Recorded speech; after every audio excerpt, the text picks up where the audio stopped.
Yeah, let's look at Jangles and the better discourse debate. It's only 1.5 hours. Clap, And clap, welcome clap. to the free Soy. state of Texas. Okay, let me just watching Jangles versus Blaire Wright debate.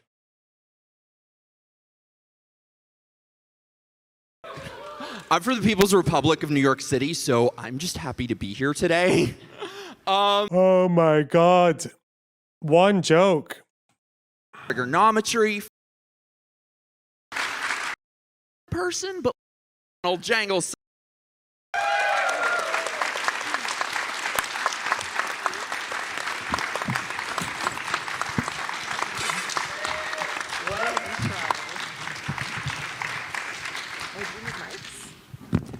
So we decided to start today with the least controversial topic, which is, can you be born in the wrong body?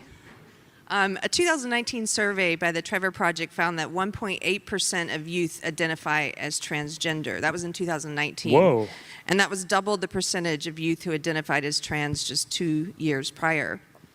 Also, according to the American Academy of Pediatrics, young people referred for gender treatment increased from 97 people in 2009. This was Remember, we can't listen to the Trevor Project because they're like groomers or whatever the fuck. Okay. the UK, to 2,510 people in 2017. So that was an over 4,000% increase in 10 years. Given the recent explosion of children and adults who are identifying as transgender, I want to start off with the question that brought us on the stage today. The most basic question is, do you believe people can be born in the wrong body? And if so, or if not, what does that mean to you? What do you think that means to you when people say they're born in the wrong body? Do you want to start, Justin? So I would say it's a simplistic platitude to describe a pretty complex phenomenon. A good analogy would be like the Born This Way movement for gay liberation, right? Advocating for gay people, advocating for gay marriages. You know, I was born this way, and that's not quite true, but it's like kind of the simplistic platitude that we had to adopt to sell it to the general public. I think the better question would be what would make this person the happiest? I don't believe in a soul or anything like that. So when someone says, I feel like I'm in the wrong body, I feel like the best way to approach that would be like the scientific approach is, what are the things that we can do to make you happier? And it seems like the evidence points to any sort of gender affirmative care from kids to adults seems to, at least for some people, the number is definitely not zero, and I would say it's probably the most effective treatment going forward, that it is good to affirm people's gender, makes them feel like who they are, and it's where we should be looking for as a society that values freedom, democracy, and personal liberty. Litter boxes in schools. Oh God, that old chestnut. Does anyone want to respond to that? I would agree. When I heard the question, I thought of a soul, and I think it's kind of a very subjective platitude, like you said. It's definitely something that was kind of spoken of in the older generations. It was kind of how they explained sometimes even cross-dressers and things. And by the way, chat, you idiots, we have new tier 1 sub emotes, and they're very good. They're very handsome. We've actually got, how many? Four new ones that are particularly good looking. Just so you know your power, right? What's the Chud Logic thing? Now would be a good time to support the stream. Get your wallets out, chat.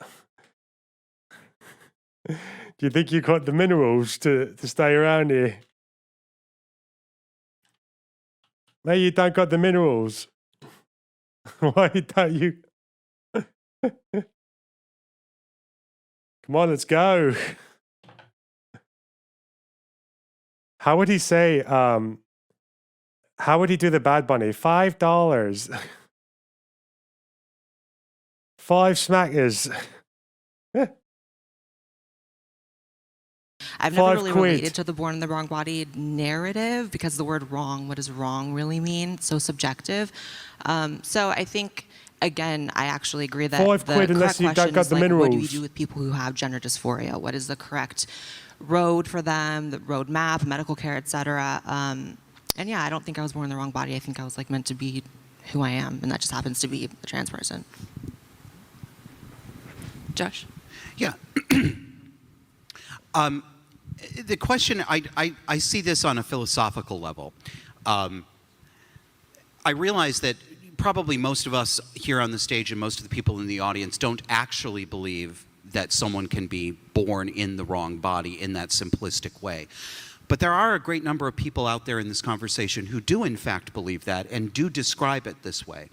And I would say that it's a question that doesn't make philosophical sense, because Oh no. how are you God born? forbid it doesn't You make are your philosophical body, sense. right?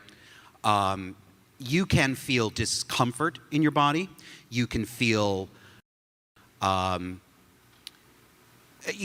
think there's a common experience between, a lot of young gay men. I remember this when I was a boy. I thought I was born in the wrong body. And a lot of what people are called gender dysphoria today, I think, has a close relationship to those kinds of feelings in homosexual people when they're young. And I think it's a matter. When someone says something like, oh, I probably would have been transed if I were a child today, bear in mind that they're probably lying. They're probably just like declaring to you that they're willing to lie about anything. They're just going to use their past and lie about it to no fucking end, as long as it suits their case. Same with when they say that there's a philosophical problem with like you're born in the wrong body. Like, if you're trying to appeal to like how it's like philosophically impossible, like the existence of trans people or whatever, then it's like, it just means you're just going to make up any old bullshit reason to fucking disagree with it.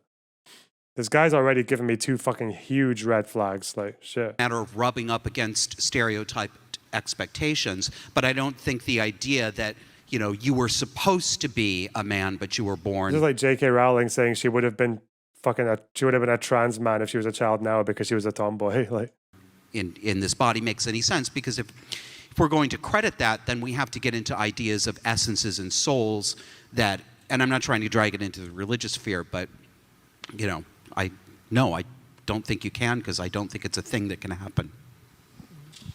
Yeah. So I would say the way that it's framed is sort of off, because, this idea that we're born into a body, well, as a biologist, I would say that, we're not actually born into bodies. We're born, we have a body, our bodies and our minds, these things are things that develop in concert together that create a whole human. We don't have this full like mind-body distinction that's going on. And to talk about something being wrong, we kind of leave the realm of science at this point. We sort of enter in the realm of metaphysics when we talk about, whether a body can be wrong. We can talk about, a brain that might be atypical in its sort of connectivity or something, but to actually go further and say that, if your brain is so sex atypical or something, therefore it's wrong, that's just not something that science can really say. This is putting what's called teleology into science. This is like a goal-orientedness in nature. Goals are something that we have within society, within cultures, within families. They're things that humans can create. Oh shit, Somniostatic with the tier 2 sub.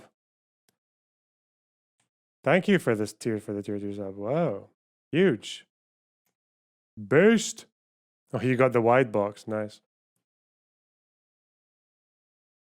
Why is that a tier 2 emote? I don't know. Because I wanted people to get the tier. It was when I was affiliate. And there was only one slot for tier 2 subs. So I put the wide box in it. It's my face, but widened. If you go in the Discord, you can assemble an entire wide box face.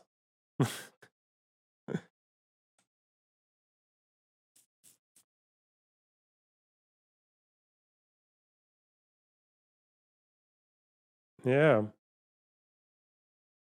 So I'm saying, if you've got the minerals. But if we're talking about whether or not, you can be born in the wrong body from the point of view of like, nature itself, that's just not a claim that really science can validate. It's a unfalsifiable, metaphysical, sort of woo-woo type of thing. So that's where I stand. So no one likes the question, basically. Yeah, basically. I think we're in agreement on that one. So what do you guys think is behind the the recent explosion in numbers of people who are identifying as transgender, whether that's children or Explosion. adults? I think a lot of this can be described by, I think, a changing definition of what it means to actually be trans. So I don't deny that there could be some sort of greater societal acceptance that's involved, make people feel more comfortable to come forward. Like, that's probably explains some of it. But I don't think we would see such a dramatic spike unless there was some aspect of perhaps social contagion that's taking place. And there's an organization. It's called Social contagion is just so fucking baseless, though. Oh, God. Oh, God. Like, it might get people who are, like, not trans to, like, temporarily, especially if they're young, like, just start calling themselves that for, like, a few days or whatever, but it's not going to get someone to a level of transition and, like, meeting with a fucking gender assignment therapist and all that. Like, there's fucking miles off.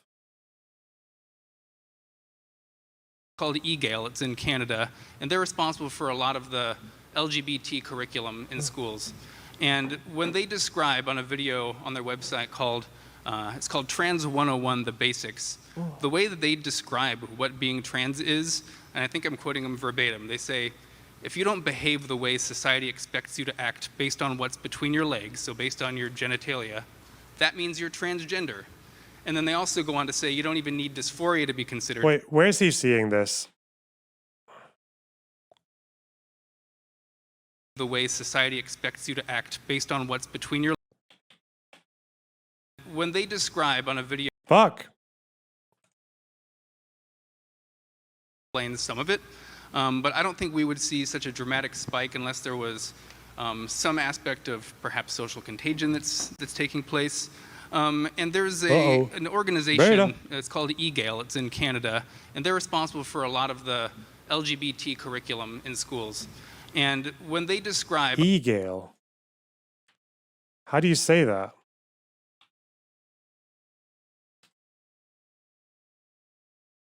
I can't find anything.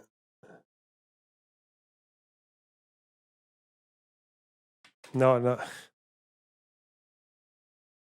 Oh, it might be this. Okay. eGale in Toronto.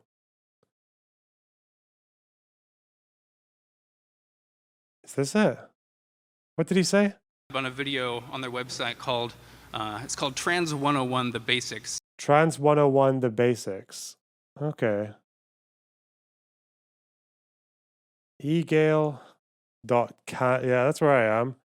Where's Trans 101, The Basics?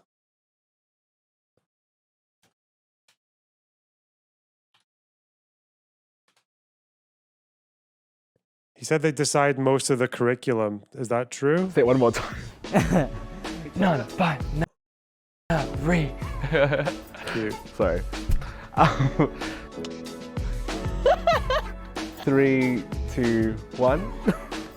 When we think of the word gender, a whole lot of images rush to mind. Most of us are taught the idea that people are born a boy or a girl. And we're expected to act a certain way based on what's between our legs. But that actually isn't true for everyone. It totally ignores the huge and amazing world of people who are trans and gender diverse. And that's what we're going to dive into in this series. Being trans, gender identity, and what it's all about. Welcome to Trans 101. Okay. I hope he didn't just see those 5 seconds. So far, everything they said is fine. Okay.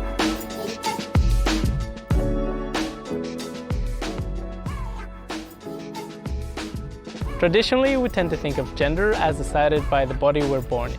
People are usually assigned female or male at birth. But bodies and gender are actually pretty separate things. Gender is basically part of someone's internal sense of self. It can be male, female, neither, a mix of both, or exist totally outside of that.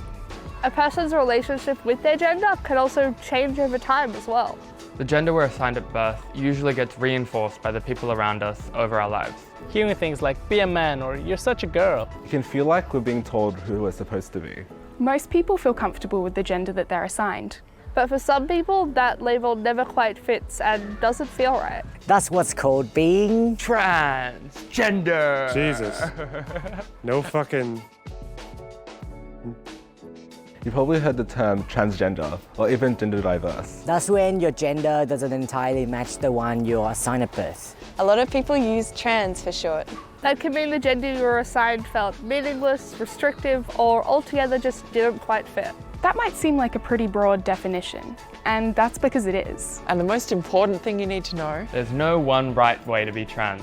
There are a lot of different ways people might identify. It's not about knowing every single one, but rather being open to difference when you encounter it. And also keep in mind that gender and sexuality are largely separate things. Lesbian, bisexual, asexual, gay, and straight are a few different examples. But we're all those things in addition to being trans. They're not the reason we're trans. I think for me, there's kind of been this expectation that I transitioned because I like guys and wanted to get with them more easily.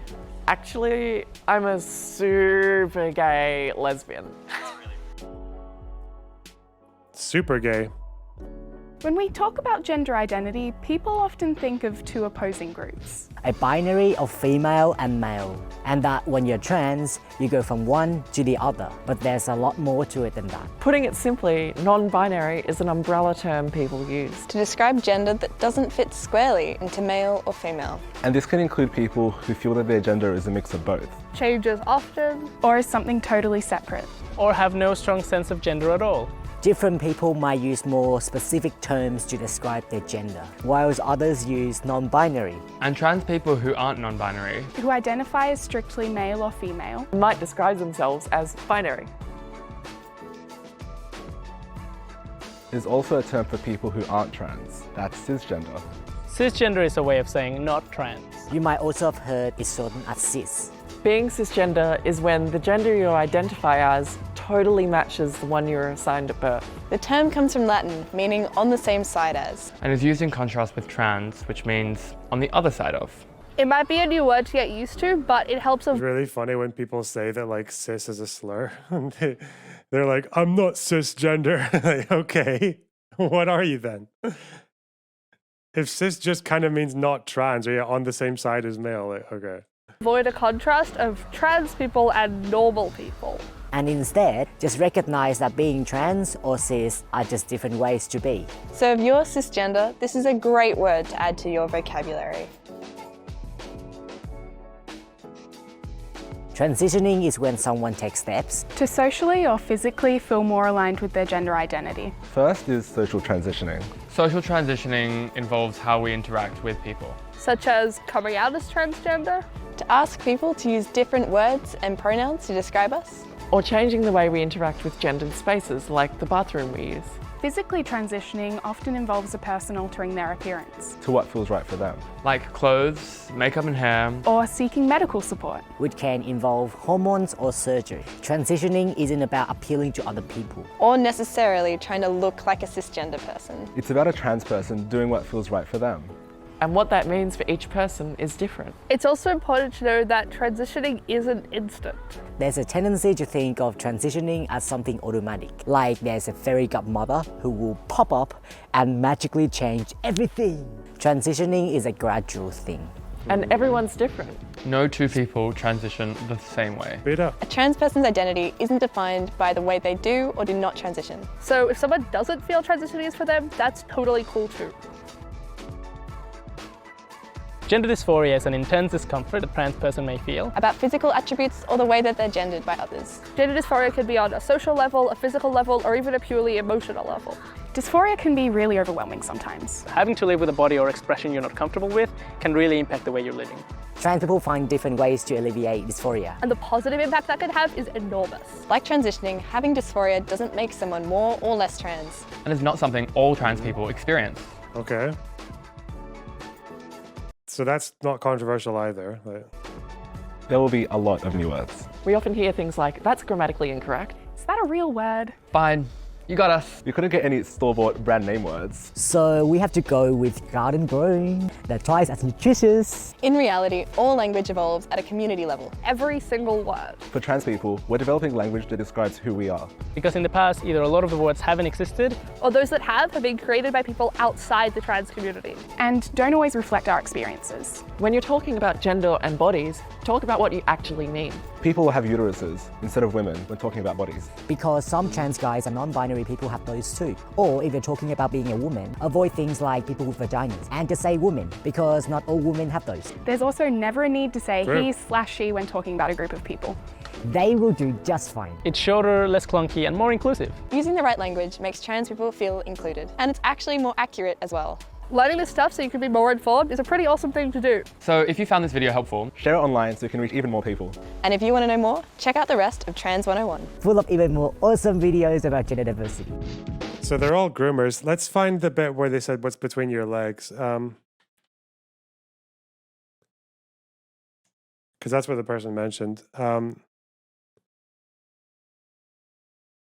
Most of us are taught the idea That people are born a boy or a girl. And we're expected to act a certain way based on what's between our legs. But that actually isn't true for everyone. It totally ignores the huge and amazing world of people who are Okay. Most of us are taught the idea that people are born a boy or a girl and we're expected to act a certain way based on what's between our legs. But that actually isn't true for everyone. It totally ignores the huge and amazing world of people who are trans and gender diverse. That's a very important thing there, gender diverse, right? You can be gender diverse without being trans, right?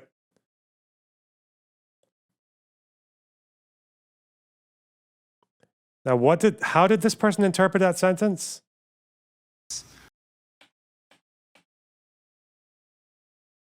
Greater societal acceptance that's involved, make people feel more comfortable to come forward. Like, that's probably explains some of it. But I don't think we would see such a dramatic spike unless there was an organization, it's called eGale, it's in Canada, and they're responsible for a lot of the LGBT curriculum in schools. And when they describe on a video on their website it's called Trans 101, The Basics, the way that they describe what being trans is, and I think I'm quoting them verbatim, they say, if you don't behave the way society expects you to act based on what's between your legs, so based on your genitalia, that means you're transgender. And then they also... Almost verbatim. He says, if you don't expect to act a way based on what's between your legs, you're transgender. How fucking exhausting. Like, why do they do this? He heard this and just added in, if you don't act in the way that you're expected to based on what's between your legs, you're transgender. Like, how can you draw... Like, what a fucking liar. Like, what an actual invertebrate fucking scum of the earth piece of shit. Like, wasting nearly 10 minutes of my life.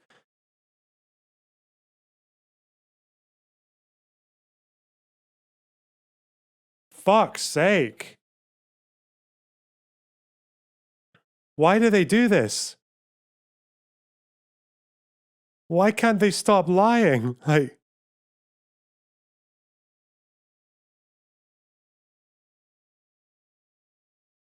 oh God, it's so disheartening.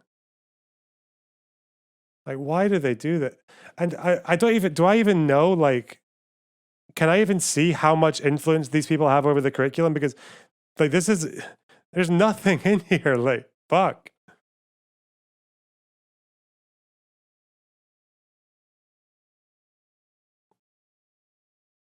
Is this guy big? Is he worth, like, is it Colin Wright or Josh Slocum?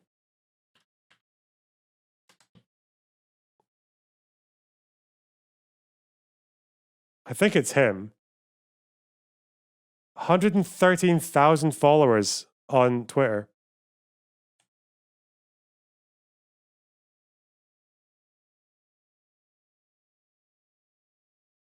Quillette, okay. Why would you do, what a lie. Now we know why, right? Realitieslaststand.com. That's ironic.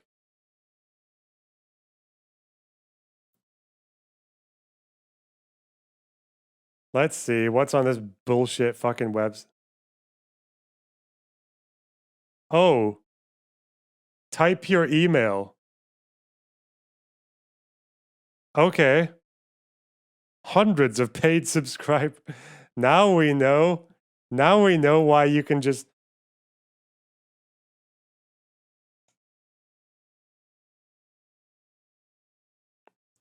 Why would you do? Oh my God, it's so fucking blatant.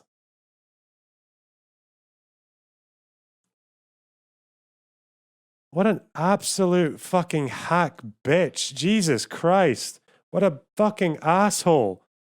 I'm so angry at this person.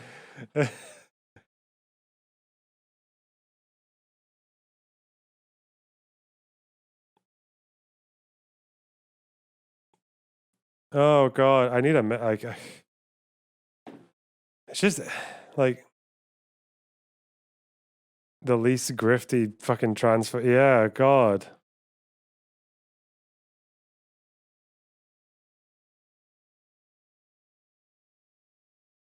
Oh, to be fair, in this duplicitous fucking hack cunt's defense, he did say he was quoting almost verbatim.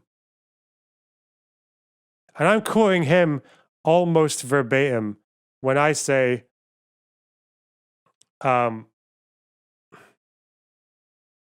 a fucking asshole.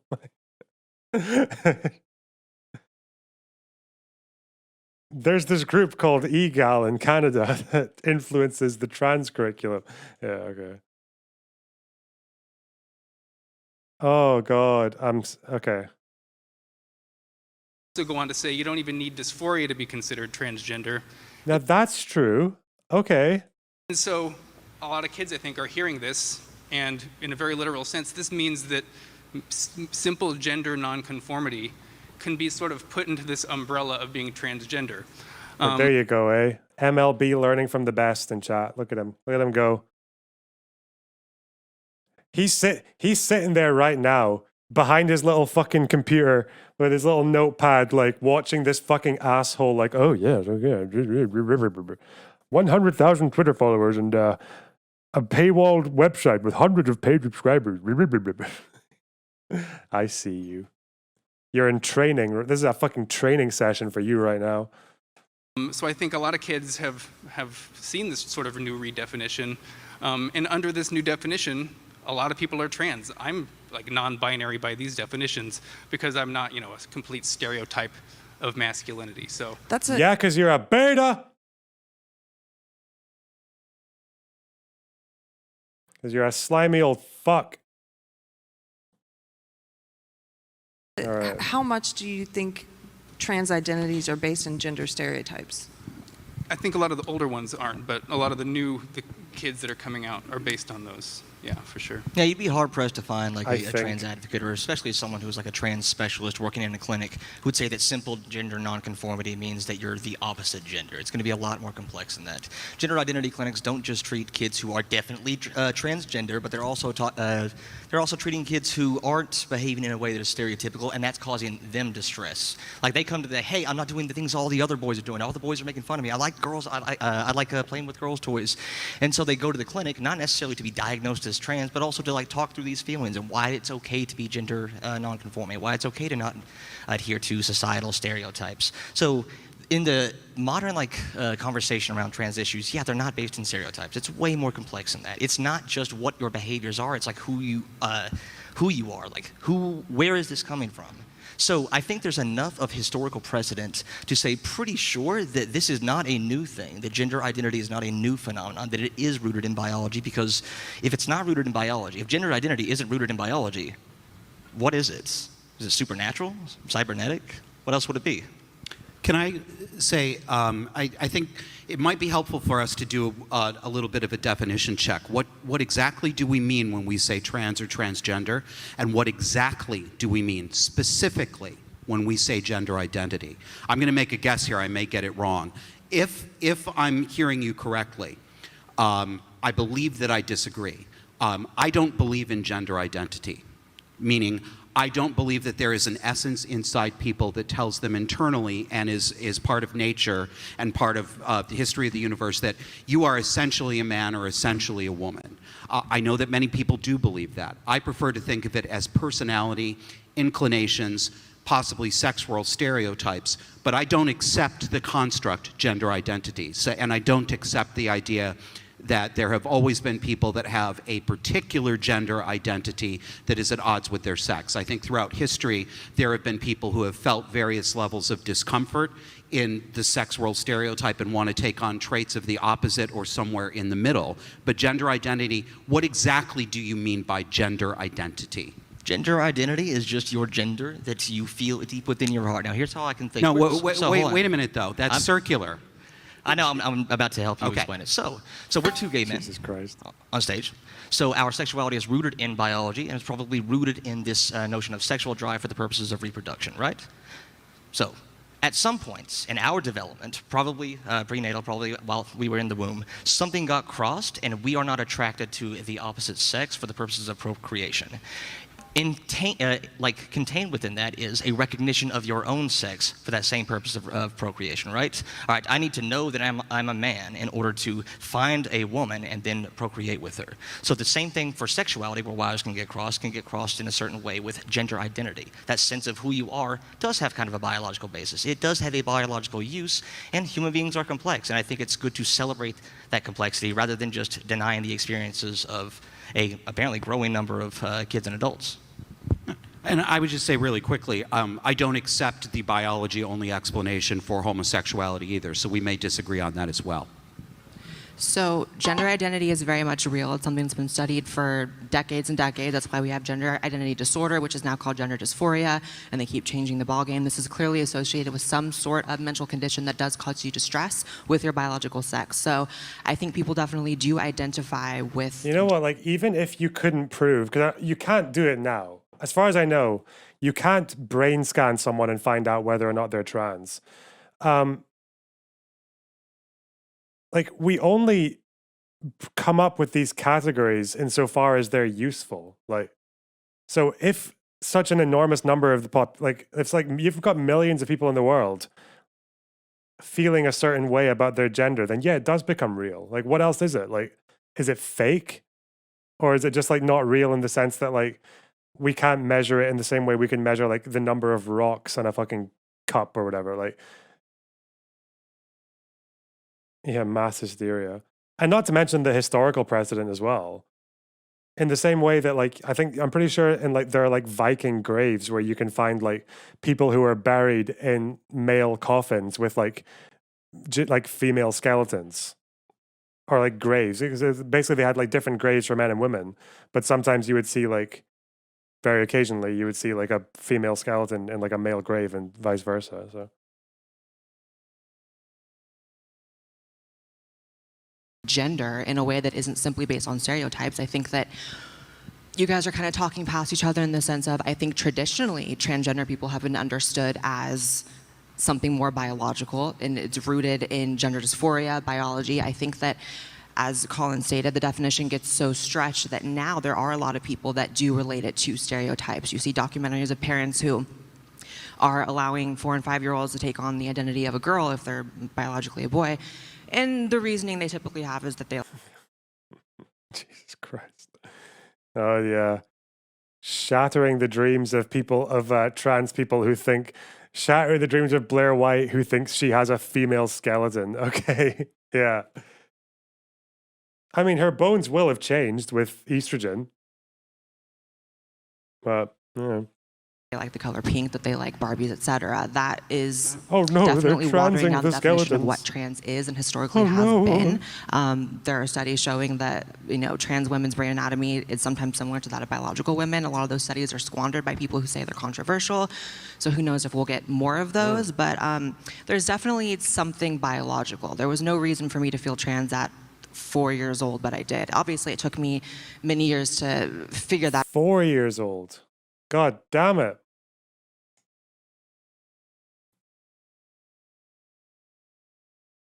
Out and identify what the correct path for me was, but it's definitely rooted in biology. I think just throwing out that there's no such thing as gender identity, I mean, you don't have to accept it, but I think that there's enough studies to show that it is real. So I can... The same way that like you could just ask this guy, like, why is money real? Like, why does this combination of elements have this power, this social power? And the answer is like, because we choose to. Like, because we agree that it does.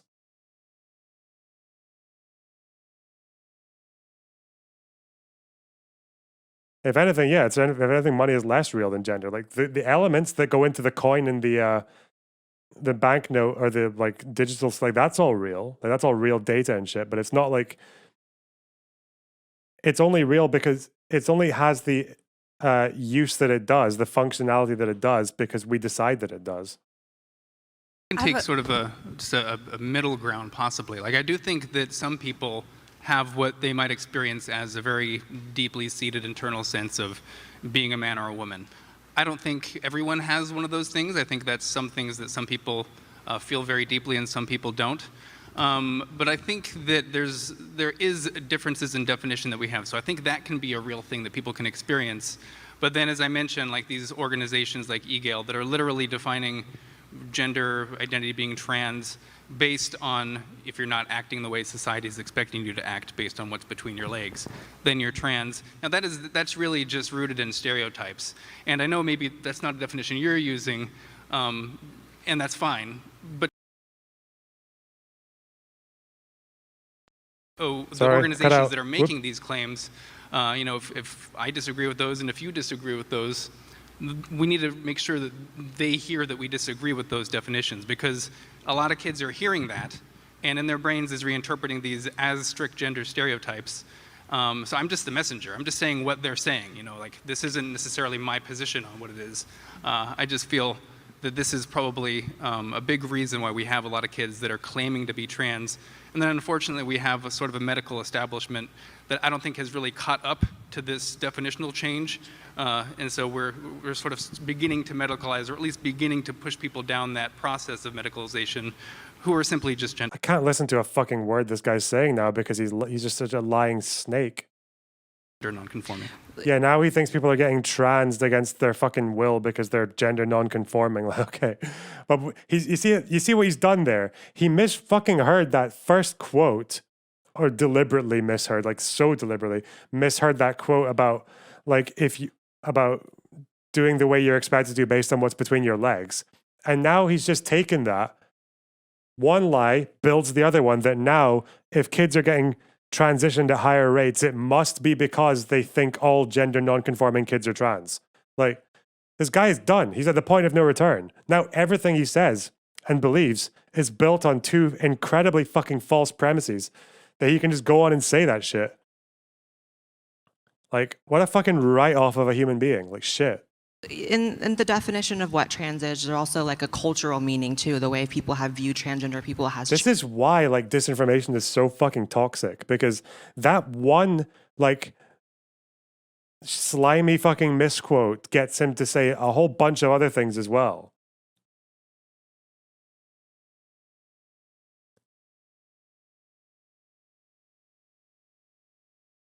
Changed every decade, actually every few years now at this point. It's rapidly changing because the conversation's exploded. So initially people saw it as sort of cross-dressers, and then there was more medical science available, so then it's, you know, biological men who become, you know, trans women, et cetera, vice versa. And then it became any gender identity that isn't, you know, your own, so then it's suddenly not just one or two, suddenly it's many. So I think when you expand the definition, it's only natural more people will fit under. Like you said, you technically probably fit under it as well. And then there's also the push to rid gender dysphoria and actual diagnosis from the equation. A lot of activists push for that you don't have to have dysphoria to be trans. So then all that's really left from that is stereotypes. So the people I think that believe dysphoria isn't a factor, if someone could tell me what else the factor would be, other than just a choice for whatever reasons, but I think all that's really left is stereotypes. I think for people who, so you, Justin, you believe in gender identity, that this is a thing. Of course. And I think some people wonder if you can choose, if gender identity, your identity is something you feel in your heart. If you can choose that when it comes to your gender, why can't you choose that when it comes to your race? And I know people, sometimes people laugh at this question like it's silly, but Rachel Dolezal, there have been several. The fact that you have to name one person kind of tells you quite a lot. Rachel Dolezal since she hit the news. And so what makes race and the way if a person is raised in a different race and they feel like they're part of that culture, what makes that different than gender? Because we can have that biological basis for gender that we don't really have for race. It's not important for you as a human being who needs to go out and procreate and think like caveman times for you to have a race. You can have a sense of identity, you can have a sense of a tribe, and that could be race, but it's not as intrinsic as something like gender or sexuality. But hey, if there's a lot of research that came out, if I had meta-analysis after meta-analysis showing that transracial people have happier lives if they transition to be another race, I want people to be happy. And if the research told me that, I want to be consistent in what I believe, and I want happier people. So I guess I'll wait for the research on transracialism before I bite the bullet on that question. I think that is really the only argument you need. We accept transgender and acknowledge that because of history and the number of people who fit under that category. It just seems to be the case that allowing for transgender people to exist and as a category makes their lives better. That acknowledging them and acknowledging their needs makes the world a better place. As far as transracialism goes, like it seems to only come up like once or twice on the internet, and like there's just. But if there were actually like millions of fucking white people killing themselves because they identified as black and society wouldn't reciprocate that, then there would be an argument. Like, why not? Like, there'd be no reason not to, but it's not there.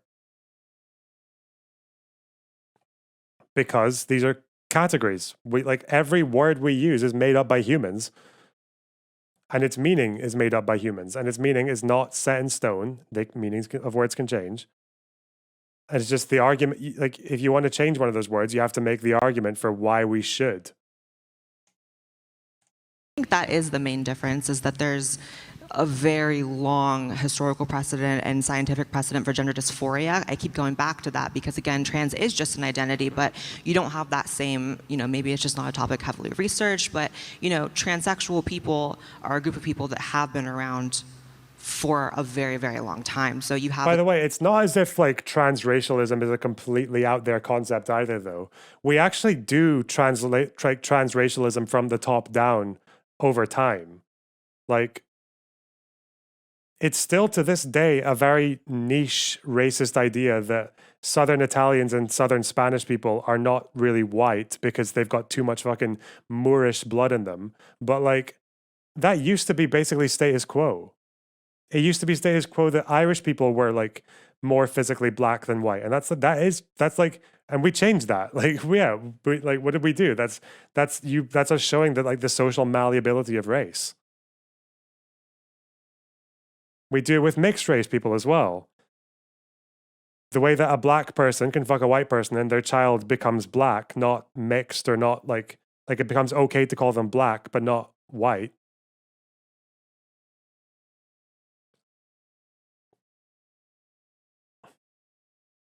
Irish people were always seen as white in the USA. Even if that's true, why are you moving the goalposts? Were they seen as white in the UK? I can show, like, were they seen as white by like the head of anthropology in Britain in like in the 1850s? No, they were not.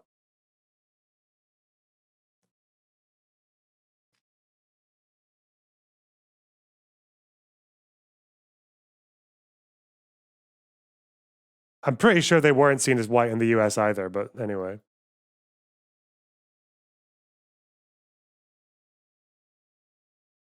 I'm almost sure you're wrong about that. A community that's been around forever, and then you have Rachel Dolezal and like 3 other people. It's kind of like, I don't know. Well, I would say, and I think from your point of view, Justin, I think I hear you saying that there is a body of scientific work that has been validated that shows this. I have read a lot of this work. I haven't read all of it. You probably have a bibliography to hand much better than I do. But from what I have read, I remember this from the 1990s when everybody was looking for the gay gene, when Simon LeVay was doing his big research, and then that didn't pan out. I've read many of these studies, and I'm not the final arbiter on them, but if you were to ask me my opinion, I would say, no, I'm sorry, I don't believe that there is all this settled science. I think a lot of it's controversial. I think a lot of it, to me, appears to be methodologically flawed, sometimes circular, and not well controlled. So there may be some in there, but I don't believe And you may believe this, and other people may believe this, but no, I don't believe that this is settled science. I don't believe that science has shown that there is a thing called gender identity. So I need to ask you, you kind of doubted the notion that it was biological. So can I ask you the same question that I ask a lot of people? If it isn't biological, what is it? What's the other option? I think the other options, and there are many, it's not just one, but we know from looking around, we know from news reports, we know from some recent surveys and studies, especially with young people. And by the way, I'm not telling anybody how they have to live. It doesn't make any difference to me if somebody feels themselves more male or female. Answer the fucking question. I am not in a dictatorial position. I'm just talking about what the truth of the matter is. There is a hugely high correlation in young people between having what we today call gender dysphoria issues and psychiatric comorbidities, and a very high correlation with neglectful or traumatic or abusive household upbringings. Why are you not answering the question? The question was if your gender identity, your sense of self and the sense of your gender is not biological, then what is it? But now he's going to say that like kids are turning trans because their parents are neglectful. I wonder if it's like, if I looked at any of those studies, which I doubt he'll mention, it's in his fucking interest to not be honest about this, but like,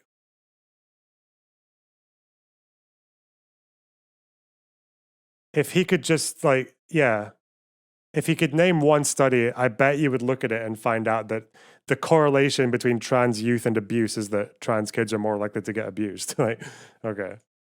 There's one study from the Society for Evidence-Based Gender Medicine that found an Society for Evidence-Based Gender Medicine. Who the fuck are these people? Segma. One of the first things you see is large anonymous payments funding dodgy ...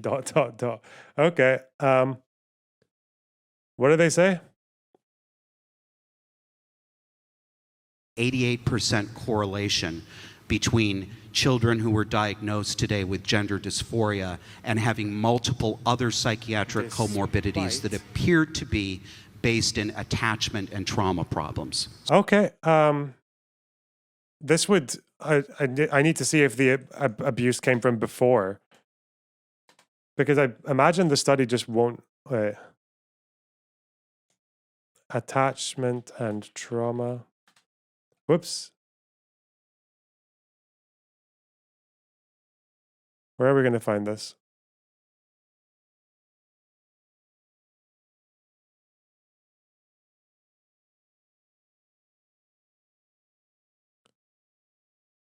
Mental health comorbidities?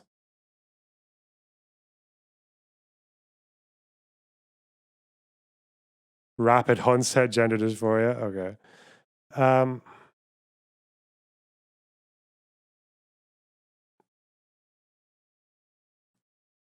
I'm beginning to see why people don't like this website. Oh, thanks for the tier 1 sub spam, Tana. Really appreciate that. Get your wallet out. Get your wallet out for the chat. Where's the one of... This isn't surprising, though. If I just even take what he's saying to be true, then that would make sense because, yeah, trans people don't get accepted and it makes them... And, like, gender dysphoria makes people depressed and, like, suicidal and shit. And, yeah, neglect from the parents would happen if they were trans. Yeah, that's more likely to happen if you're trans.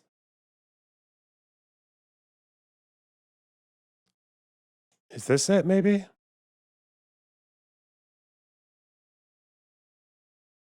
This is from the 70s till 1998.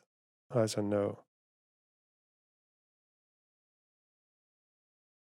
They're really trying to push rapid onset gender dysphoria, even though it was effectively made up by someone who just went on anti-trans websites. Let's see. Segum. Trauma. This might be it.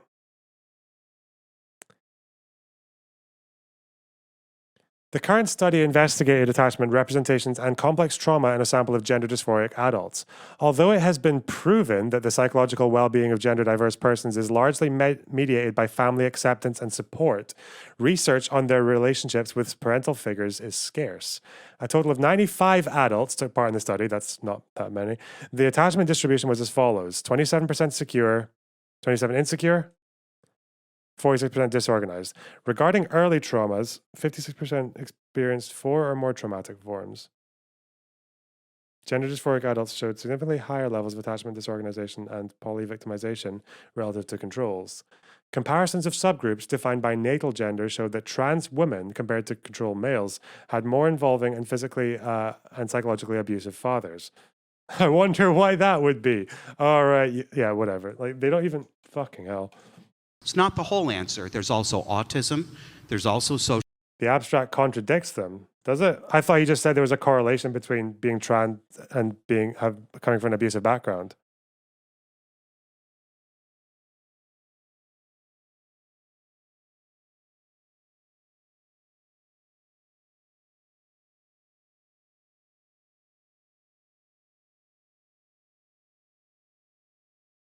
Largely mediated by family support. Wait, what?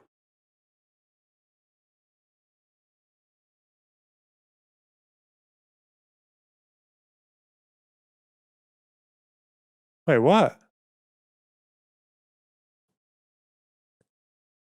To better understand the association between GD and the variability of psychological functioning in children, we should consider the effect to be mediated by social intolerance and, oh yeah, well, that's true, isn't it? Like, yeah, okay. Yeah, this guy's a fucking moron as well. How can they both do this? Jesus Christ. They've both done it social now. Contagion. There are also, I think, many young kids who will turn out to be gay. I look at many of the kids today who say, I feel I have this gender identity, and I see myself in 1980 and 1981. I think it was a common experience for a lot of kids who grew up to be gay. So I think there are many different ones, not just one. So I think there could be an explanation for gender identity that's sort of rooted in both social dynamics and in biology as well. I mean, I think what a lot of people mean when they talk about their gender identity, what they're really meaning is, you know, there's a combination of innate biological traits that you have that will cause you to be more masculine or feminine in your personality, in your preferences, in your behaviors. There's average differences between males and females on this. So by just your social interactions on the playground when you're... It's their money and being... Well, these two fucking assholes have just... He lied, like... Oh, God. He lied about what the Trans 101 video, and he's lying about the research that he's citing, even though the research he's citing is from a fucking anti-trans website. Anyway, Jesus, more than 2/3 of children report at least one traumatic event. But is that by their parents? Well, yeah, it must be, right? If it's abuse or neglect. Yeah. Oh, well. That's a lot. That's kid, bad. you sort of realize if you're a little boy that you're more masculine in this sense, and you tend to just fit in with your, you know, your other, the kids, your friends who tend to be who are males, who are boys. We do know that there is a correlation between homosexuality and being more gender nonconforming. So it's completely, you know, I think straightforward to think that if you're a really gender nonconforming child, if you're a really effeminate boy, you're gonna possibly have some level of dysphoria because your behaviors, your tendencies, you know, a combination of being innate and identifying where your behavioral traits sort of exist among your friends, among all the kids. He's doing the thing again. He's lying about. He's still building off the same fucking lie as before. Your school. And you can kind of see where this could be sort of reified back into your mind as saying, oh, I can identify with these masculine traits of my other male friends, or I actually identify with the traits that I commonly see in girls. And I think a lot of that is just kids sort of recognizing their own personality based on, you know, the cohort of the kids they see around them and where they sort of seem to fit in. Well, this is the problem, the fact that we spent so much time just trying to define what exactly transgender is. And we're all adults on this stage who have probably read various literatures about this and really thought about this topic. I don't think we would have been chosen for this panel if we weren't all at least, regularly reading about this stuff. So that's the kind of the problem when you bring it down to a child's level is like, yes, gender dysphoria is something you see in an extremely small percentage of population. Historically, it was young boys, now it's flipped to young girls, and we can talk about why that is.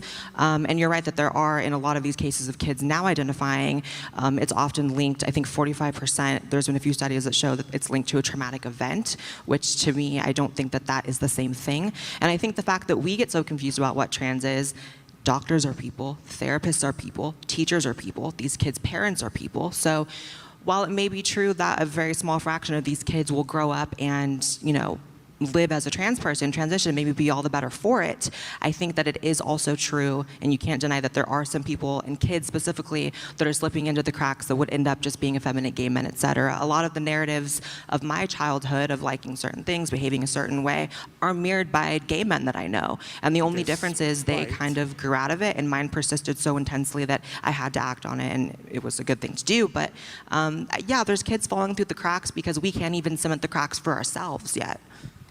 Well, since you brought it up, maybe this is a good question for the panel. Is do you think rapid onset gender dysphoria is that a new phenomenon? What is that? She just cited this. Attachment patterns and complex trauma in a sample of adults diagnosed with gender dysphoria.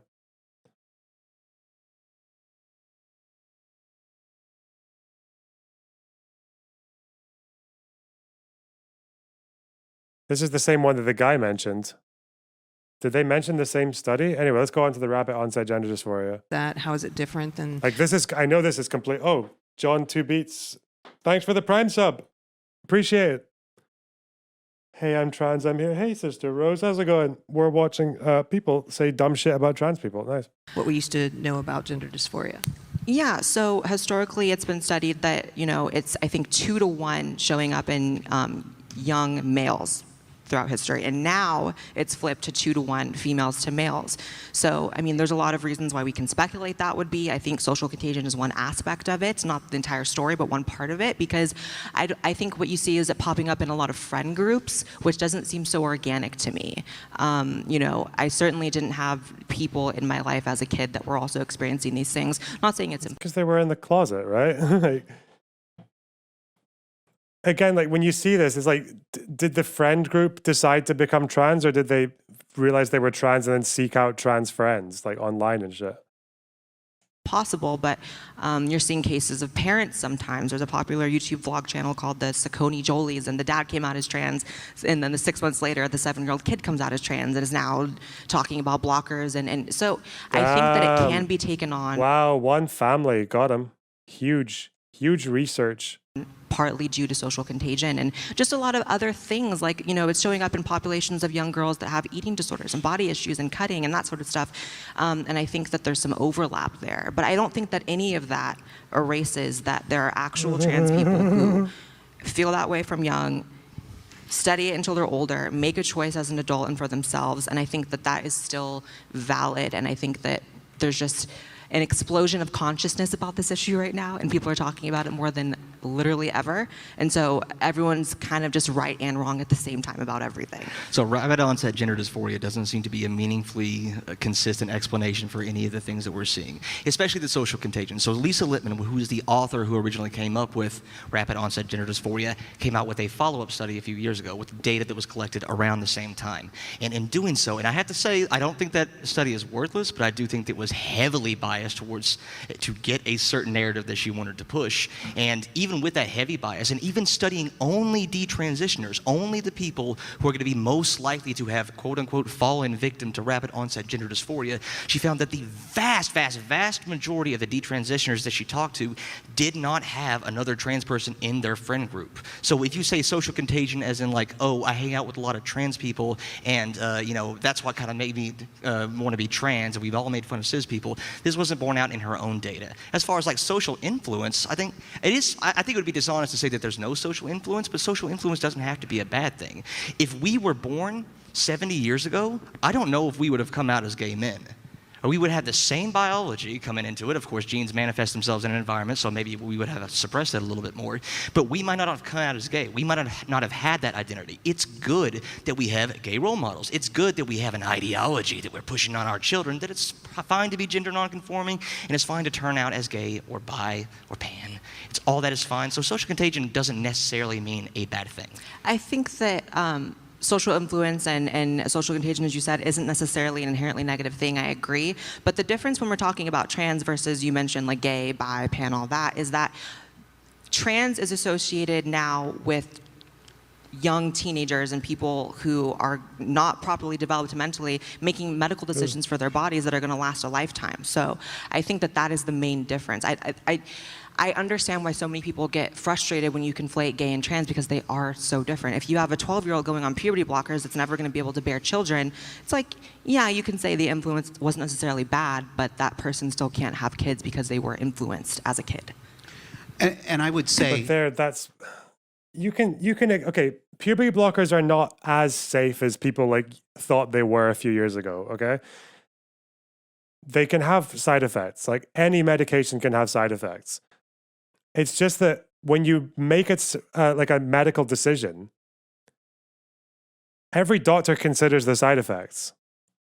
And they tend to take that decision anyway because the alternative is usually worse. Like that's the only circumstances under which you would prescribe a medication, that you'd make that medical decision.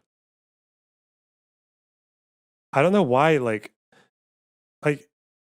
I'm actually almost impressed that Blaire just keeps on appealing to you notice how when she talks about wait till you're older is always just an emotional appeal. It's always like, oh, it might hurt the kid, or it might it might have adverse side effects. Kids don't really know what they want. Just wait till we're older. And she does that because everything she's saying flies in the face of the research.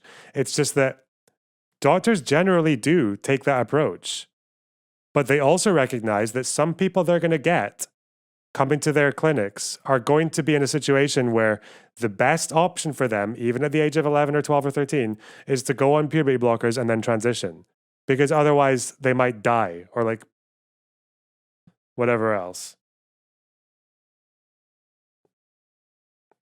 Which isn't even to mention that the blockers are basically completely reversible. They might have some lasting side effects, but again, you're only put on those because the alternative is worse. Because going through puberty as a trans child is that's where the big suicidality rates come from.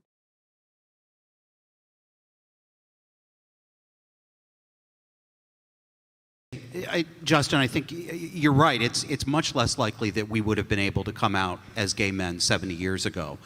Before social mores changed, obviously. Before social justice, right? Woo. I'm sorry? Before social justice, right? Woo!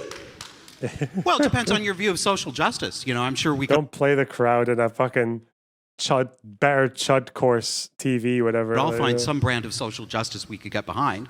I'm not behind the current one, but that doesn't mean I don't think there are some other ones that are good. But I don't see this as an unalloyed good. At all. I think this is much more than having role models. I think that this is pressure that has become cult-like. And I think there's a very big difference between... To be fair, the conservatives make jokes and only get 1 or 2 laughs, even though the audience is completely on their side. I think James Lindsay did a thing and got 1 clap as well when he was in the Destiny debate. That's worse. The fact that Jangles got 1 clap is huge, to be honest.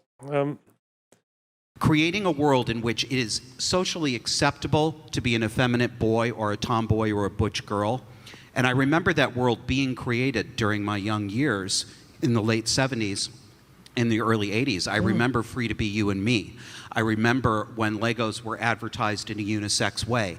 I remember when I came out very young in the late 80s. I remember that our goal, that I thought was our goal as gay people, was to bring us to this world where we said, you can be a sissy boy or a real tough girl. It doesn't mean you're not a real man. And what I see now, I don't see this as, oh, you can be this. If we were just talking about allowing children to dress the way they wanted and to have the mannerisms the way they wanted, that's fine with me. That's what I fought for. But we're saying now, oh, You're a boy who likes Madonna. You're a boy who likes to put on pink lipstick. You're not You must actually be a boy. transgender. Maybe you're not a boy, and maybe you need to This doesn't fucking happen. Oh God, I hate you. I hate you so much. All right. have your genitals worked on. I'm sorry, that's not a good. I think if that's your understanding of gender affirmative healthcare, hold on. I think if that's your understanding of what gender affirmative healthcare looks like, you haven't looked at it at all. Do you think it's, yeah, I have too. Do you think it's that simplistic? So around the time that you came out, you said early 1980s, there was a book being published called The Sissy Boy Syndrome. That's an actual study, that's its actual title, and it's actually one of the studies that James Cantor came out with for his like desistance statistics. So yeah, it is good. No gender activist, no gender ideologue today would say, no, boys can't play with girly things and vice versa. No one would say that. So the fact that you think it's that easy, yeah, no, I mean, come on. Let me define my position. I think I can do it a little bit better than you.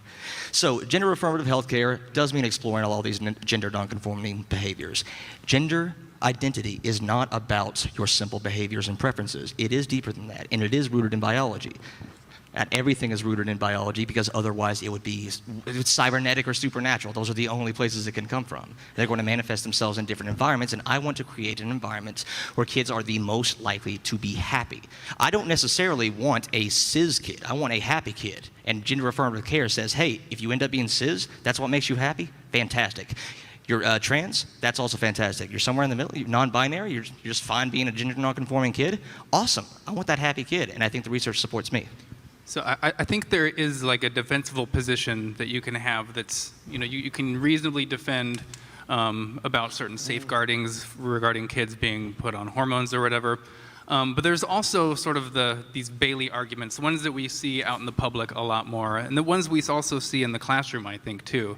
I think a lot of the rapid onset gender dysphoria stuff we're seeing, which a lot of people think is part of that 4,000% spike we see in people claiming to be gender dysphoric. I think a lot of this, and I'll bring it back to something I said earlier, has to do with really the changing definitions that we have. Notice how none of them are fucking engaging. Like, I don't know. I feel like they could just at least try to do like a dog pile or whatever on Jangles, but yeah, they can't do it. And that are commonly found in children's classrooms. Maybe not all children's classrooms. Maybe this isn't something you believe, but it's something that kids are receiving. They're receiving these lessons, that have something called the genderbread person on them. And when you look on the actual chart, it's this gingerbread-looking person, and it has, it's got like your biological sex. What is that? And then when it talks about your gender identity, it has manness and womanness on a sliding scale. And then the traits they have, and presumably this would include boyness and girlness for kids in a class, and the traits that they have on what determines whether you're more of a man or more of a woman or a girl or a boy are things like body hair and voice pitch, body shape, things like this that are secondary sex characteristics.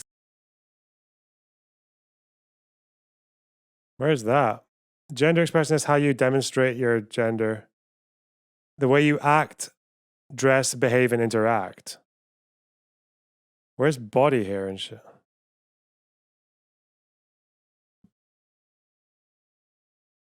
It's pronounced metrosexual.com. Okay.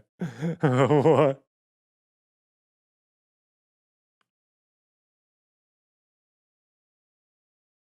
This is actually how I described my non-binary identity to my partner once.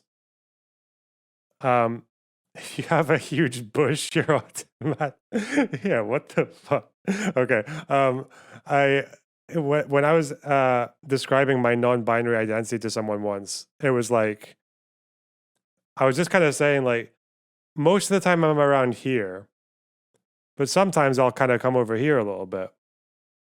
Every now and then I might feel like I'm there, but not very often. And then I'll just kind of a little bit, it's just kind of throughout the day, it just kind of hovers. Sometimes in this yellow, very rarely in the pink, but that's kind of where, yeah. That's probably like the best way I could describe like the feeling. You're like an orange on that. Yeah.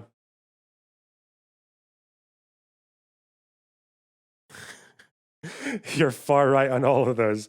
What? You're a masculine male homosexual. Based. Actually, so based. A triple male homosexual. Okay.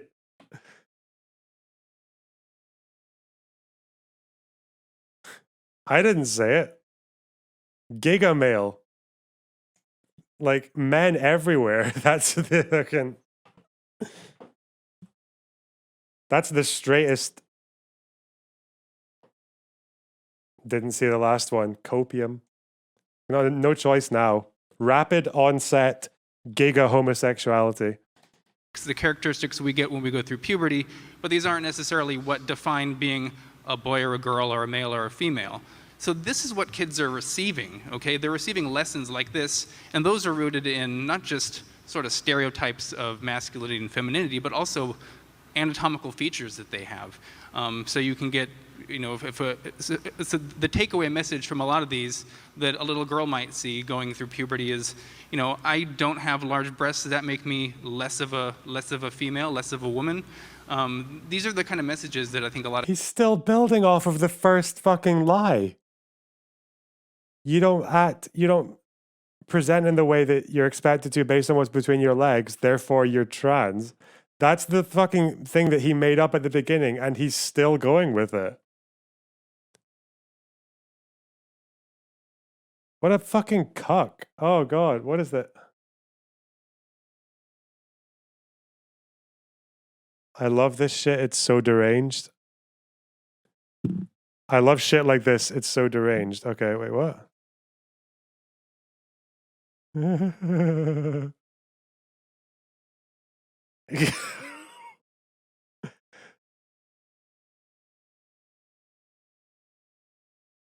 Oh, it's like lizard teachers. Okay, so this is the innocent mother and daughter with My Little Pony. Oh no.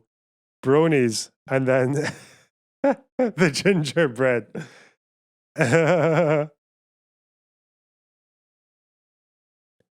Oh, the Antifa? Okay. The teacher telling the kids to be quiet? Okay, yeah. Even though that never happens, even in very liberal, like, places, they ask the child instead.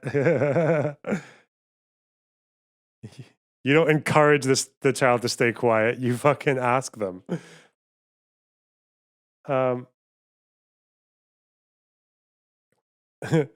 Very good, mein Kinder. Next, you will heil the pronouns. Sick. All right. A lot of kids are getting in their classrooms. I have parents send these to me all the time saying, this is what my kid brought home. We have EGAL that's defining being trans as whether or not you behave according to what society expects based on what's between your legs. I mean, the take-home message for— You did it again, you lying cunt. Oh my god, I hate you so much. That's not what they said. Look, we got it here. Most of us are taught the idea that people are born a boy or a girl, and we're expected to act a certain way based on what's between our legs. But that actually isn't true for everyone. It totally ignores the huge and amazing world of people who are trans and gender diverse. Gender diverse, meaning you don't have to... Oh, God. He's built his entire argument for the last fucking 38 minutes on that first bullshit fucking interpretation. Is clearly just going to be, I'm not stereotypically masculine, therefore I'm not a boy, I'm a girl. He's doing the thing again. Oh no, he did it again. Oh shit. We should clip that, by the way. Yeah.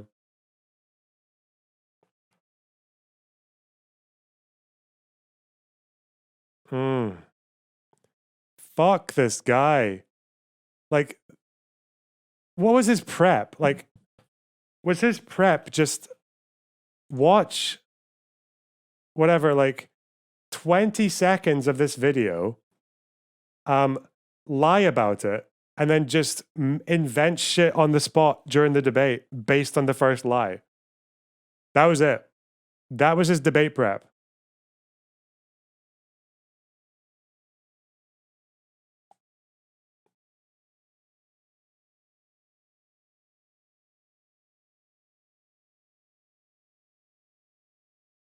These are the ways that kids are thinking about these things.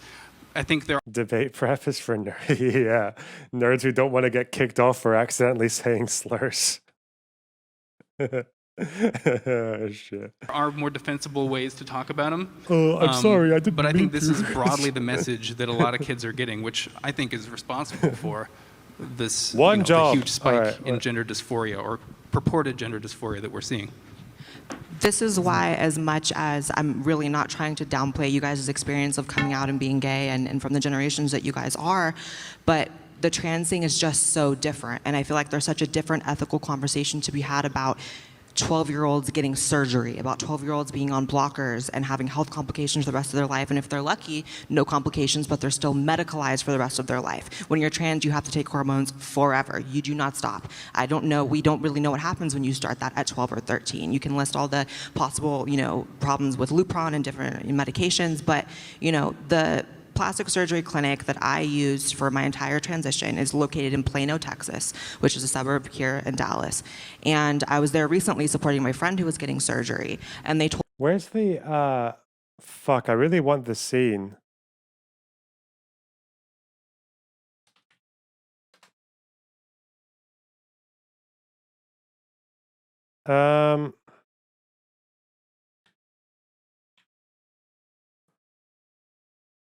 Let's go on to, I know where it is.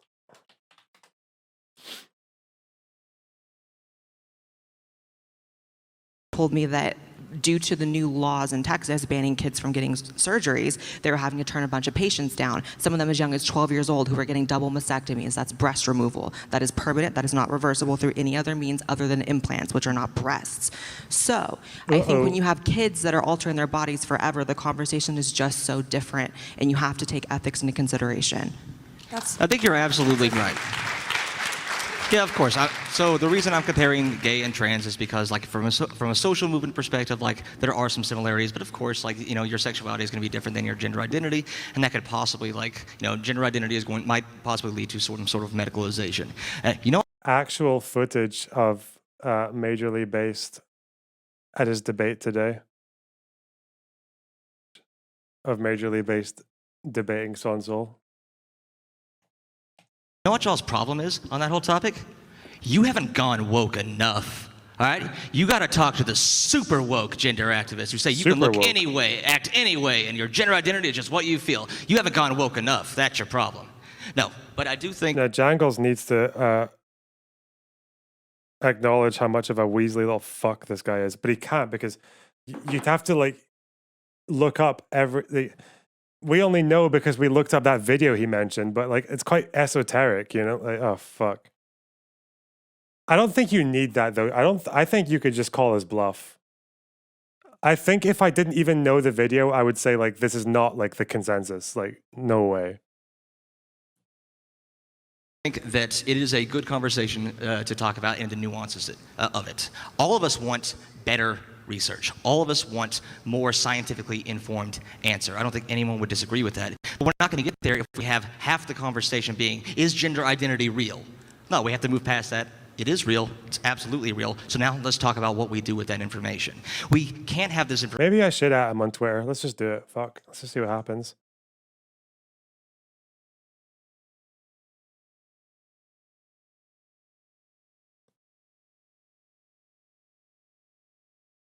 What's his name again? Colin Wright.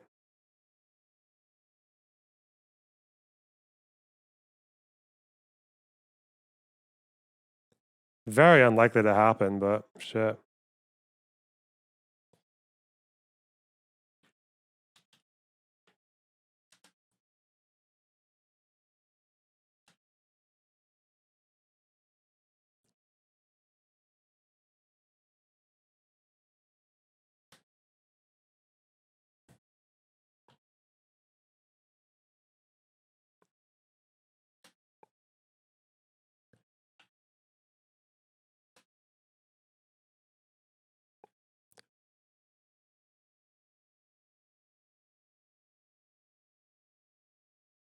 I had a few questions for you.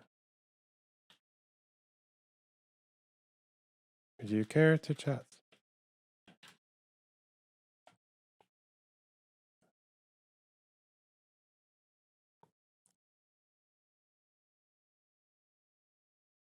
Seems fine. Fuck it. Got to capitalize better discourse. Let's be professional, right? Professional tweeting.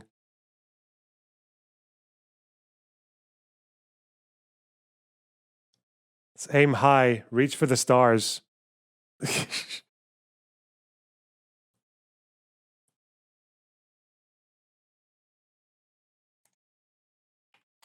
Okay.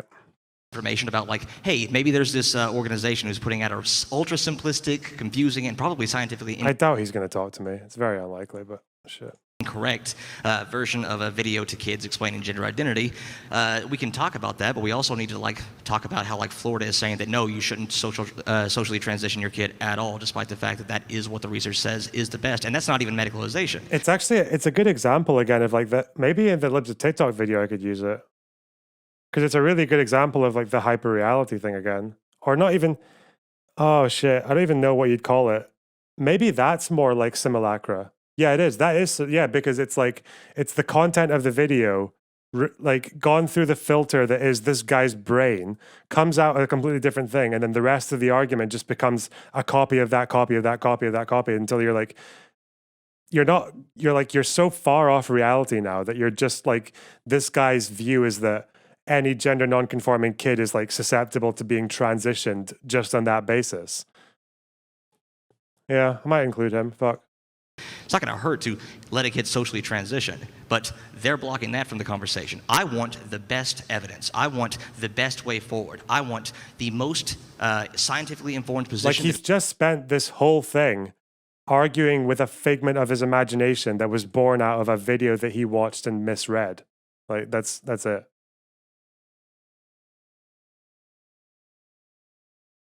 Is going to help the most kids and adults be happy, and we have to come somewhere in the middle here. So what do you, I just recently learned that Sweden and Finland have both taken steps to ban gender reassignment surgery for anyone until they're 18 years old. And also the clinic, the Karolinska Hospital recently ended the practice of prescribing puberty blockers and cross-sex hormones to gender dysphoric patients who are under the age of 18. Are we behind the curve? Is that something that you could agree with other people on this panel about when it comes to children, or do you believe, are you still like waiting for more evidence? The vast preponderance of the evidence that I've seen on puberty blockers says that they are, when prescribed correctly, of course if they're prescribed incorrectly, they're going to have harmful effects, but when prescribed correctly, they do have favorable impacts on gender dysphoria, and they do potentially have negative side effects, but I think... with children though? Children. Yeah, that's obviously where you're... You can't give puberty blockers to a fucking adult, you idiot. Why do they do this? Oh, God. How do you prescribe Lupron correctly for children for puberty?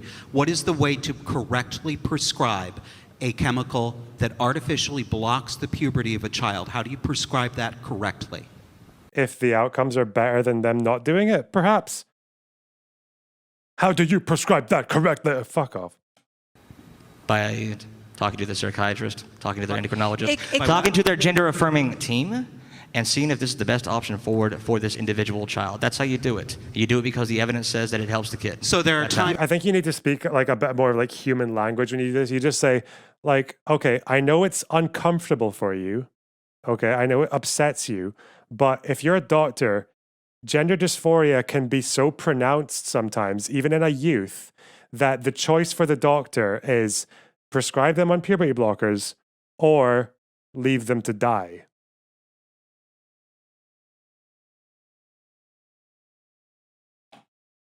Times when it is appropriate, medically correct, and wise to stop a otherwise healthy and normal child from developing gonads, from developing secondary sex characteristics, and possibly from developing brain tissue. You think that there's a time that this is correctly done? Absolutely, because I listen to what the research says. That's surprising. I'd also like to say that I've known a lot of trans women in my life. So there's a conversation that you like, no offense, you guys can have from outside the community, and I can have it having lived in it.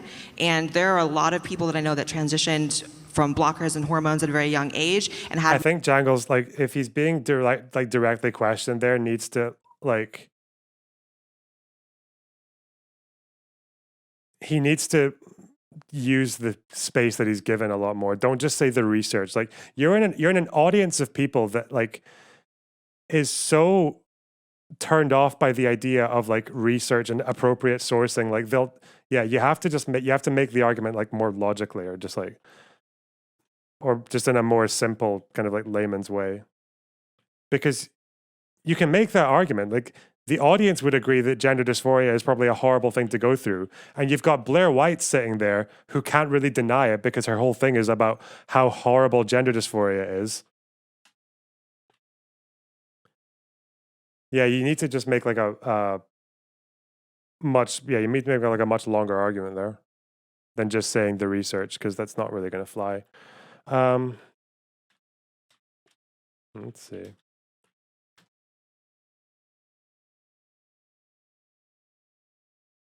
I was always confused on puberty blockers. How long are they taken? Because I always hear if they change their mind and come off the blockers, they will go through regular puberty. So wouldn't they have to be on blockers long term?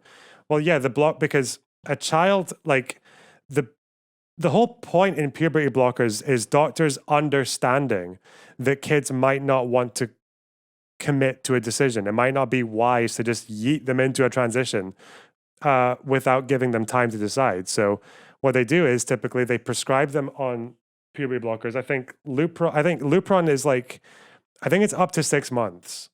And I think the longer blockers can last 24 months. So it's, between sort of like a couple of months and 2 years.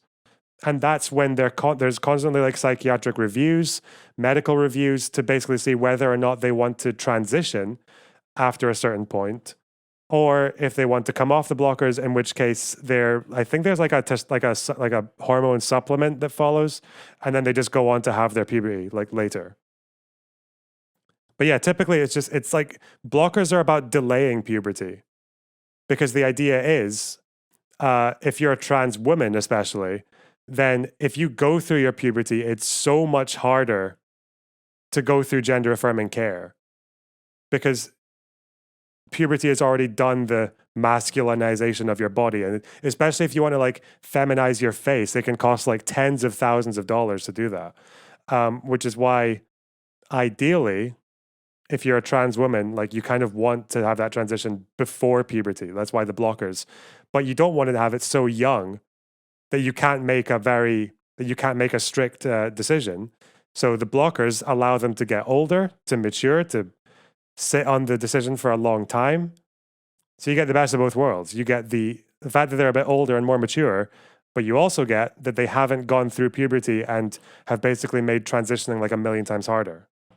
Which is why trans women who transition before puberty look a lot more feminine.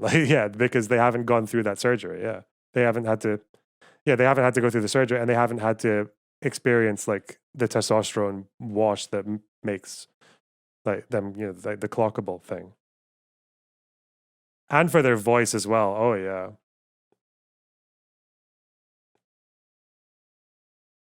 So it's either puberty blockers are either you come off them and decide you don't want to transition, so you get your puberty, or the blockers end and then you transition. Or you transition and then the blockers end. So it's one order or the other. But basically the idea is like you get those two things. It's to give them time to decide, and to also, especially for trans women, not have them go through male puberty before they transition. Major complications with their surgeries, because if you do not, this is graphic, but if you do not develop a sizable penis, you cannot turn it into a vagina. So if you are blocking puberty, you will not develop a penis that is substantial enough, this sounds crazy, to turn into a vagina surgically. So even for trans people, that yes, it may reverse their dysphoria. Okay, this might be, but everything I've read on puberty blockers is the effect on penis size is generally like negligible. The fact that it's going to shrink you to the point that you can't have bottom surgery anymore is going to be like another rare side effect, because even change in penis size in general is like a rare side effect. So we're talking about a rare side effect of a rare side effect compared to the risk of the child, what happens if the child's not on puberty blockers, which is they die. So yeah, or they go through like a mental health crisis or whatever the fuck else. Yeah, like it's not actually any different from any other medical decision. It's a pros and cons decision. It's a cost benefit analysis. Like, I don't know why people are so against this. Like, as soon as you introduce that concept, like everything these motherfuckers are saying just falls to pieces, though. You're also signing them up for so much more. You know, it comes down to like. I think if you were going to give any validity to what she's saying here, though, is that maybe some people on the left do act as if puberty blockers are a lot safer than they actually are. But that's the best you're going to get. Like, yeah, we can acknowledge that there are side effects because the whole point, again, is like cost benefit.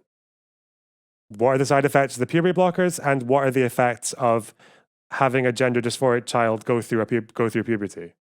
Because those are the two things you're weighing up.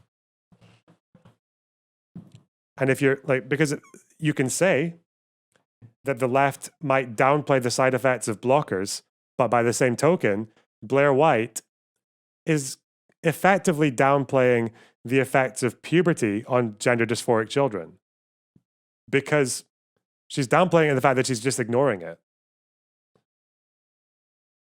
You have to acknowledge the effects of both things to make a decision. You can't just list all the problems with puberty blockers and then just stop there. You have to compare it to the effects of going through puberty. Again, the ethics of, do you believe, I'm just putting out there for all of you guys, not anyone in particular, do you believe a 12-year-old can decide to be sterilized for life? Jesus. I don't think if you took the word trans out of it, any sane person would say yes, but suddenly you put the word trans in it, and yes, 12-year-old Timmy can decide he never wants to have kids because he wants to be a girl. It's fucking it's insane, sorry. It is insane.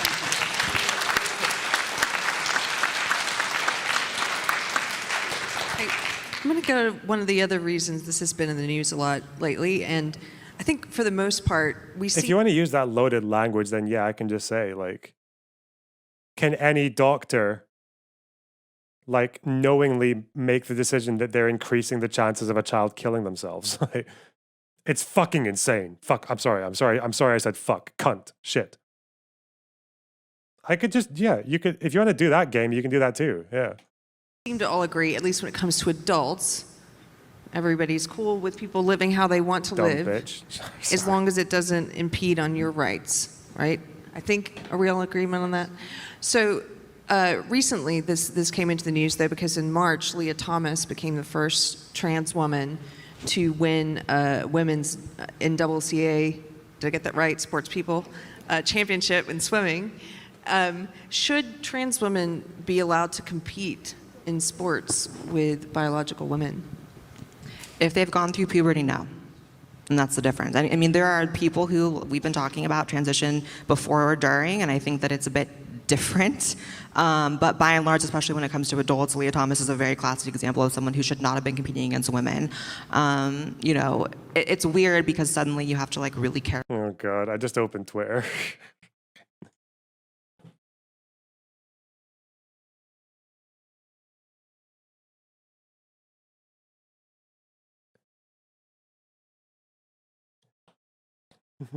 For Twitter to deserve public trust. I'm doing the, what's the voice from the guy?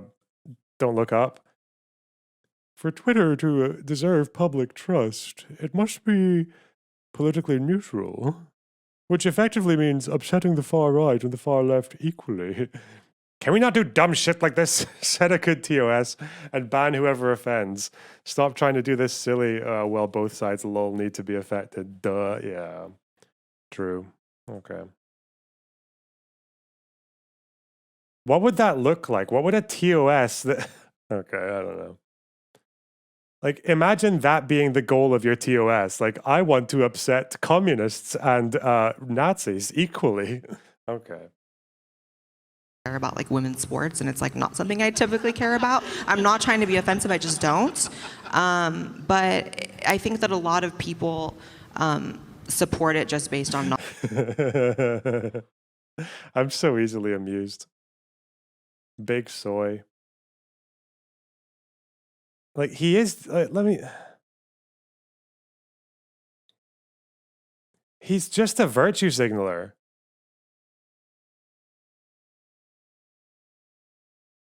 Simply with that which matches the law. Great. This.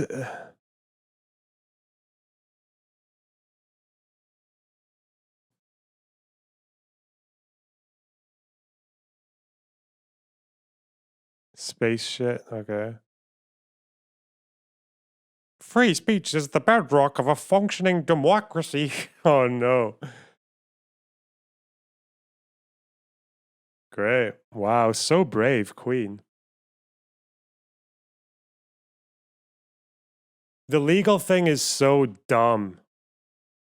Like, does that mean that, like, I don't think anyone disagrees that, like, spam should be banned off a website, right? Spam contributes nothing. But should it be illegal to spam? That's fucking crazy. Why are these people? It's because they don't want to think. They don't want to think about, like, different layers. The way that your free speech rights legally are different from your free speech rights on a platform, which are also different from your free speech rights, like, I don't know, in just general social situations, right? Like, you go to your fucking, so the social thing, probably lots of different thresholds. You go to your girlfriend's parents for dinner, probably don't say fucking cunt that much, all right? It's probably fine. That's not illegal. It's just the social custom area. You're on a platform. Yeah, don't do all the illegal shit. But also, if you're gonna spam, if you're gonna brigade, if you're gonna do like online brigades, if you're gonna do like, I don't know, like fucking inane advertising, then yeah, okay, that stuff should probably be banned as well because it's just ruining this space for everyone. But don't make it that shouldn't be illegal though.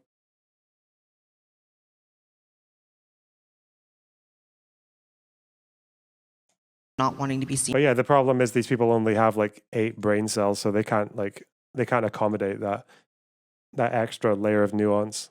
As someone who's unfair or excluding people. But the problem with that is obviously women are being hurt by that, at least women athletes, which again, it's not billions of people, but it's probably millions. So it's one of those situations that's not super black and white. I mean, you can have, I'm sure, a shitty trans woman athlete. It's not like it's always going to be someone she-hulking out, but it's... Oh, I don't want to do the athletes. We've done this topic for long enough. It's fine. That guy just spent the entire debate building on the foundation of a quote that he made up. Like, that's insane. The entire contribution to this like half of this discussion.